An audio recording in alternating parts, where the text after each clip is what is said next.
보배경은 짧지만 불교의 정수를 담고 있어서 많은 경전들 가운데서도 대단히 중요하게 여겨지고 있습니다. 먼저 부처님께서 보배경을 설하시게 된 연유를 말씀드리겠습니다.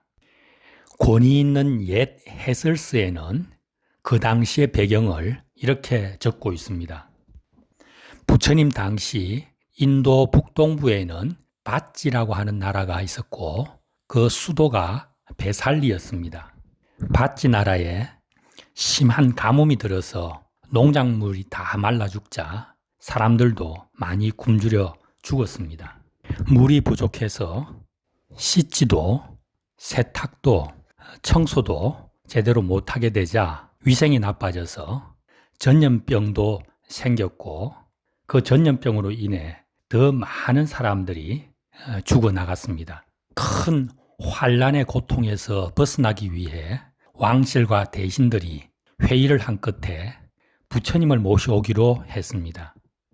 때마침 부처님께서는 이웃나라 라자가하에 계셨는데 걸어서 열흘쯤 걸리는 거리였습니다. 밧지 나라의 사절단으로부터 사정을 들으신 부처님께서는 그 요청을 받아들이셨습니다. 부처님과 많은 제자 스님들이 배살리를 향해 출발해서 겐지스강을 건너자 폭우가 쏟아지기 시작했습니다. 폭우는 배살리에 당도하는 3일 동안 계속해서 내렸습니다. 그 결과 초목들이 되살아나고 시신과 오물들은 강으로 씻겨져 내려가고 밧지 나라 전체가 가뭄에서 벗어났습니다. 부처님께서 배살리에 도착하시자 부처님을 외우하기 위해 도리천의 천왕이 많은 천신들을 거느리고 내려왔습니다. 그러자 그동안 수많은 시체들이 썩는 악취들이 불러들였던 많은 악귀들은 물러나기 시작했습니다. 부처님은 제자 아난에게 이 보배경을 먼저 설하시고 밧지 나라 왕자들과 함께 보배경을 외우면서 도시를 돌아다니며 부처님 바루에 물을 담아 뿌리도록 했습니다. 그러자 모든 악귀들이 물러나고 사람들은 질병에서 벗어나게 되었습니다. 밧지 사람들은 부처님과 스님들을 공회당으로 안내해서 모셨고 공회당에는 그동안 죽었던 수많은 홀령들과 천상에서 내려온 천신들과 그리고 배살리 백성들이 모여들었습니다. 그리고 부처님은 그 많은 대중들을 향해서 이 보배경을 설하셨습니다.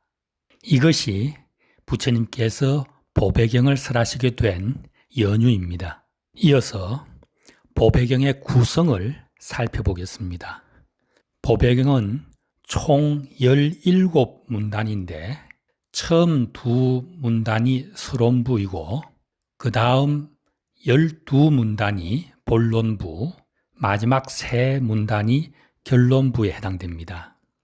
본론부는 처음 9문단에서 삼보의 공덕을 하나하나 전개해 나가고 뒤 세 문단에서는 그것을 정리하는 형식입니다. 보배경에서 중심이 되는 본론의 전개는 9문단으로 구성되고 있는데 첫 번째로 부처님의 공덕은 한 문단에서 천명하고 있고 부처님의 가르침, 법보의 공덕은 두 문단으로 천명을 하고 있고 부처님 제자들 가운데 성자 스님들의 공덕, 성보의 공덕에 대해서 6문단으로 가장 상세하게 비중 있게 천명을 하고 있습니다. 성보의 공덕을 훨씬 더 상세하게 천명하신 이유는 부처님께서 이 보배경을 통해 주시고자 한 결론적 메시지 때문인 것 같습니다. 보배경의 결론적 가르침은 거룩한 삼보의 크나큰 공덕을 믿음으로 받아들이고 예경에서 시작해서 그 가르침을 받들어 실천하면 성자 스님들처럼 일체 고통에서 벗어나고 더 없는 행복을 누리며 살 수 있다는 것으로 이해됩니다. 보배경 해설에 있어서 머릿말에 해당되는 설명은 이런 정도로 간략히 줄이겠습니다. 이제 경문 해설로 들어가겠습니다. 편의를 위해서 문단 번호를 붙여서 읽겠습니다. 제1. 여기 모여든 모든 존재들은 지상에 있거나 공중에 있거나 모두 다 행복하기를. 그리고 내가 하는 이 말을 귀담아 들으라. 모든 존재들은 부처님의 말씀을 귀담아 들으라고 하셨는데 그 가운데서도 주된 대상은 가뭄으로 굶어서 죽고 역병으로 병들어 죽은 수많은 홀령들, 그들이 가장 설법의 주된 대상인 것 같습니다. 제2. 모든 존재들이여 귀를 기울이라. 밤낮으로 공물을 바치는 인간의 자손들에게 바라건대 자애를 베풀어 그들을 정성껏 보호하라. 공물을 바친다는 것은 사람들이 고사나 제사를 지내면서 신령에게 기도를 할 때 공양물을 바치는 것을 의미하는 것으로 이해가 됩니다. 제2문단까지가 보배경의 서론부이고 서론부에서는 모두 다 행복하기를 부처님께서 축원하시고 행복하기 위해서는 자애를 베풀면서 살라고 가르침을 주십니다. 이제부터는 보배경의 본론이 전개됩니다. 제3. 그 어떤 것이라 할지라도 천상의 어떤가는 보배라 할지라도 진리의 체현자로서 오니 열애에 견줄 만한 것은 없다. 진리를 스스로 완전하게 깨치니 붙다 안에야말로 진정 어떤가는 법에 있으니 이러한 진실로 인해 모두가 행복하기를. 천상세계를 포함한 온 우주에서 부처님이 어떤가는 법의임을 천명하고 있습니다. 그 이유는 진리를 완전하게 깨친 체현한 자이기 때문이라는 겁니다. 진리, 참된 이치라고 하는 것은 존재하는 모든 것에 예외 없이 적용되는 영원 불변한 이치를 말하는 거죠. 그리고 깨침이라고 하는 것은 그러한 진리를 생각으로 짐작하거나 이해하는 것이 아니라 온 생명으로 사무치게 체득해서 아는 것을 말합니다. 부처님께서는 당신을 눈뜬 이라고 표현하셨는데 우리가 눈을 감고 있을 때는 깜깜해서 아무것도 볼 수 없고 알 수 없다가 눈을 뜨면 환하게 모든 것을 볼 수 있고 알 수 있는 것과 같이 진리에 눈 뜬다고 하는 것도 그런 거라는 말씀이죠. 불교에서는 진리를 아는 것을 지혜라 그러는데 부처님께서 성취하신 지혜, 곧 진리가 무엇인가에 대해서 이어서 말씀하십니다. 제4. 샤카 부족의 성자가 삼매에 들어 성취한 멸진, 이탐, 불사, 성묘 이 사실과 견줄 만한 것은 없다. 열애가 깨친 담마 안에야말로 어뜸가는 법에 있으니 이러한 진실로 인해 모두가 행복하기를.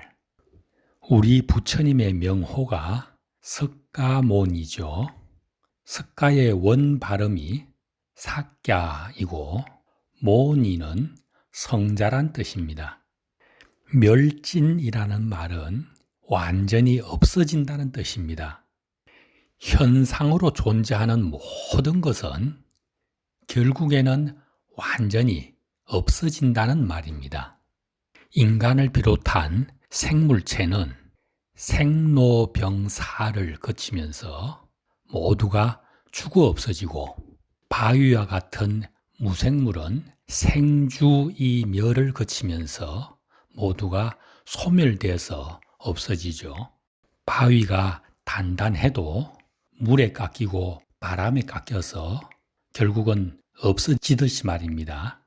그리고 우리가 살고 있는 이 우주 공간과 천체도 성주괴공을 거치면서 없어져 버린다는 겁니다. 부처님께서는 이 우주가 생겨나고 생겨나서는 팽창하면서 계속 커졌다가 그 이후에는 다시 수축하면서 작아지고 결국 없어진다 하셨습니다. 현대의 천문학에서도 우리가 살고 있는 이 태양계가 속해 있는 은하계가 계속해서 빠른 속도로 팽창하고 있다고 말합니다. 이렇듯이 모든 생겨나는 것은 곧 없어지는 것이라는 사실, 이것은 진리라는 겁니다. 생겨나서 지금은 있지만 결국에는 완전히 없어져 버리는 것, 그런 것이라면 지금 있다 해도 그것이 변치 않는 실체로 있는 것은 아니라는 것이죠.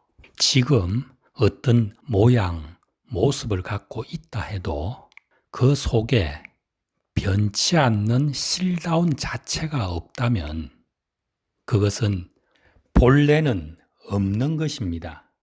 말하자면 바람이나 물결 같은 것입니다. 바람은 있습니다. 태풍처럼 센 바람은 집도 날려버리죠. 그렇지만 태풍이 동굴 속이나 바다 속에 본래 있다가 나타나는 것은 아니죠. 고기압과 저기압의 기압 차이라고 하는 조건에 의해서 생겨났다가 그 조건이 해소되면서 없어지는 거죠.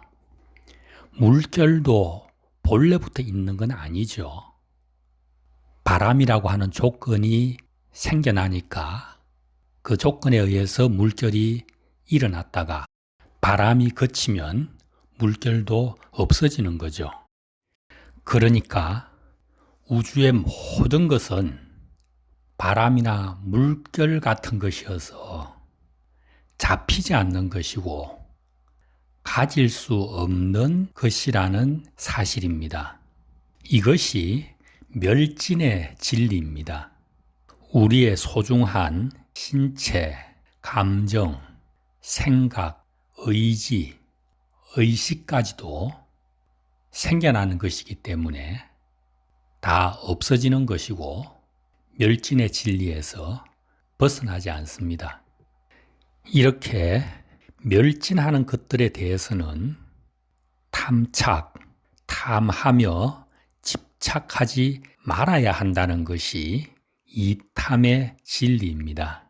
규범적 진리죠.